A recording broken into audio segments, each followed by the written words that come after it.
बिस्मिल्लाहिर्रहमानिर्रहीम। दोस्तों अस्सलाम वालेकुम। Sprinkler and drip irrigation expert YouTube channel में खुशामदीद। दोस्तों आज हम आपको सहराए थल लेके आए हैं। यहाँ पर तकरीबन 100 एकड़ पे सिस्टम इंस्टॉल हुआ है ड्रिप इरिगेशन का, जो कि सोलर से चल रहा है और जो कि ऑटोमाइज भी है। तो आज हम आपको यहाँ पर इसके ऑटोमेशन के बारे में हल्का फुल्का बताएंगे। उसके बाद हम आपको यहाँ पे इस बात का जवाब देंगे कि ड्रिप इरिगेशन कैसे रूट जोन यानी जड़ों के अंदर नमी को मेंटेन करता है, आपको बाकायदा दिखाएंगे।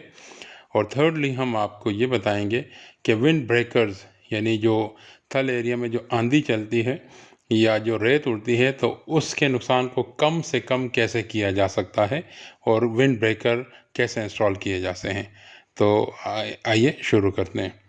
तो दोस्तों ये एक ऑटोमेशन सिस्टम के बारे में, जिस तरह उसका कंट्रोलर है, और चूँकि ये यहाँ पे भी ग्रिड कोई नहीं है, वापडा की सप्लाई कोई नहीं है, तो इसलिए यहाँ पर हमने आपको चार्ज कंट्रोलर्स वगैरह भी नज़र आ रहे हैं कि लगे हुए हैं।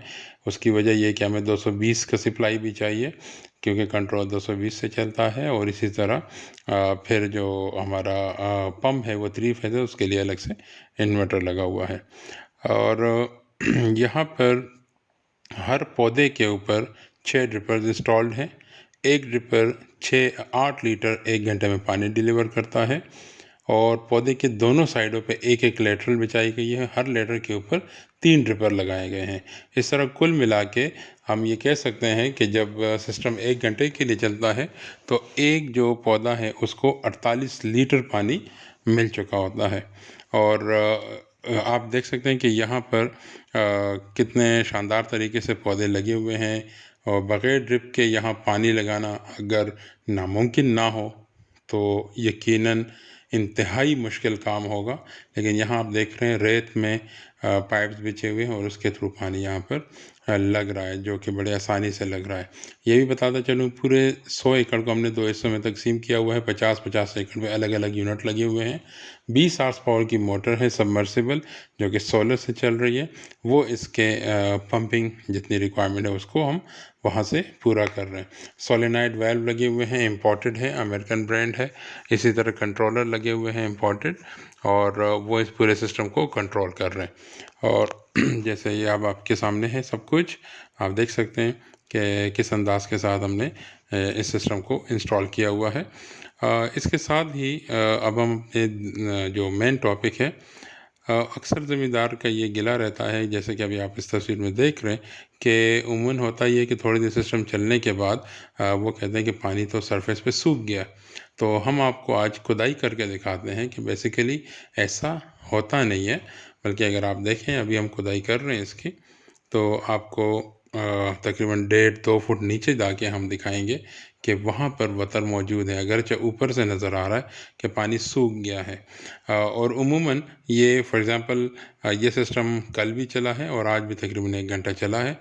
ये आप देखें ऊपर के सरफेस से अगर मैं सैम्पलिंग करूं तो आपको इसमें वतर तो नज़र आ रहा है, लेकिन कदरे कम है। जिस तरह के उमूमन नज़र भी आता है कि ऊपर पानी शायद सूख गया है। लेकिन हम जब मज़ीद नीचे जाएंगे, जैसे अभी आप देख रहे हैं कि हम मज़ीद खुदाई कर रहे हैं, और तकरीबन 1.5 से 2 फुट नीचे से हम अभी ये हमने सैंपल उठा के आपको दिखा रहे हैं। ये आप देख सकते हैं कि ये बिल्कुल प्योर रेत है, और ये देखें ये आपस में मतलब जम गई है। इसका मतलब इसमें पानी मौजूद है, आपको अंदाज़ा भी हो रहा है इस पर वतर मौजूद है। तो इससे ये साबित होता है कि बज़ाहिर तो ये नज़र आ रहा होता है कि जो है ना ऊपर की सरफेस सूख गई है, लेकिन दरअसल नीचे पानी होता है। और याद रखिएगा कि ये उमूमन अगर रेतीली ज़मीन है, तो अगर आज आपने पानी लगाया है तो 15 से 20 घंटे बाद पानी नीचे पहुंच चुका होता है केपल रिएक्शन के थ्रू। और अगर आपने क्लेई सॉइल है यानी मट्टी है, तो वो तकरीबन 20 से 25 घंटे लगाती है नीचे पहुंचने में। तो इसका मतलब कल जो हमने पानी लगाया वो आज नीचे जड़ों में पहुंच गया है। आज जो पानी लगाएंगे वो कल जड़ों में पहुंच जाएगा। तो इस तरह मुसलसल एक वतर रूट जोन में जहाँ जड़ें हैं वहाँ पर एक मुसलसल वतर जो है ना मौजूद रहता है। تو یہ جو گلا ہوتا ہے عموماً کہ سوکھ گیا ہے اوپر کے سرفیس تو نیچے پانی اویلیبل نہیں ہوگا. دراصل اس کی ساری جو کہانی ہے وہ آپ کے سامنے میں نے آپ کو دکھا دی. سیکنڈلی اب ہم چلتے ہیں آپ کے جو ہم ونڈ بریکر کی ہم نے بات کی تھی کہ ونڈ بریکر سے ہم کیا فائدہ اٹھا سکتے ہیں. صحرا میں عموماً جکڑ چلتے ہیں، اندھیری آتی ہے اور ریت اڑتی ہے. تو یہ جو چیز ہے اس سے ہوتا تو یہ ہے کہ ایک پورے ٹیلے کے ٹیلے ایک جگہ سے دوسری جگہ پہ منتقل ہو جاتے ہیں ہوا کی وجہ سے، اور مطلب اس کے اندر نیچے کچھ چیزیں دب بھی سکتی ہیں. دوسرے کہ گرم ریت جب پودوں پہ پڑتی ہے، پتوں پہ پڑتی ہے تو وہ ڈیمیج بھی کر سکتی ہے. تو اس لیے پھر صحرائی ایک پودا ہے جسے کھگل کہا جاتا ہے، فراش بھی اسے کہتے ہیں، اور پشتوں میں ہم اس کو غز کے نام سے جانتے ہیں. یہ صحرائی پودا ہے، کم پانی کے ساتھ لگ جاتا ہے یہ. اور دوسرا یہ کہ اس کو اس انداز کے ساتھ لگایا جاتا ہے کہ ایک لائن میں جو ہر دو پودے ہیں ان کے عین وسط میں دوسری لائن میں پودا لگا دیا جاتا ہے، اور اسی طرح تیسری لائن میں. تو اس سے ہوتا کیا ہے کہ پودے تھوڑے سے بھی جب بڑے ہوتے ہیں تو وہ پورے ایریا کو بند کر دیتے ہیں. اور ہوتا یہ کہ جو جکڑ آتے ہیں، اندھیری آتی ہیں، تو یہ اس کے اگینسٹ کھڑا ہوتا ہے اور اس کی ویلوسٹی کو، اس کی سپیڈ کو کم کرتا ہے. جو ریت اڑ رہی ہے اس کو بلاک کرتا ہے، اڑنے سے بچاتا ہے اس کو. اور اس کے علاوہ اس کے جو درخت ہے وہ 4 سے 5 سال میں تیار بھی ہو جاتا ہے. 4 سے 5 سال بعد آپ اس کے کچھ اس کو کاٹ کے اس کو بیچ بھی سکتے ہیں، جڑوں کو چھوڑ کے. وہ جڑیں جو ہیں وہ دوبارہ پھوٹ جاتی ہیں اور دوبارہ سے وہ 4-5 سالوں میں درخت بننے قابل ہو جاتا ہے. تو اس کو بیچا بھی جا سکتا ہے. یعنی اس کے مختلف فائدے ہیں، جیسے کہ ونڈ بریکر میں نے کہا، پھر اس کو آپ جو ہے نا بیچ بھی سکتے ہیں تو کچھ نہ کچھ انکم وہاں سے بھی ہو سکتی ہے. اس کو بھی ہم نے اسی ڈرپ کے ساتھ کنیکٹ کر دیا ہوا ہے. اب بالکل جیسی ڈرپ چلتا ہے تو ان کو بھی پانی لگنا شروع ہو جاتا ہے.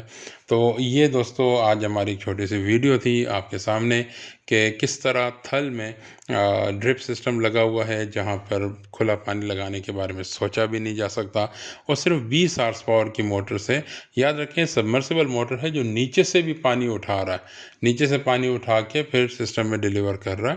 اور 50 ایکڑ یعنی صرف 20 ہارس پاور سے 50 ایکڑ کی زمین کو ہم سیراب کر رہے ہیں، اور وہ بھی تقریباً 7 سے 8 گھنٹوں کے درمیان کر رہے ہیں سارا کام. تو یہ ایک انتہائی زبردست سسٹم ہے.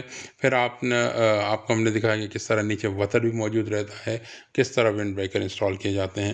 تو امید ہے دوستو یہ ویڈیو آپ کو پسند آئی ہوگی. Thank you so very much. السلام علیکم.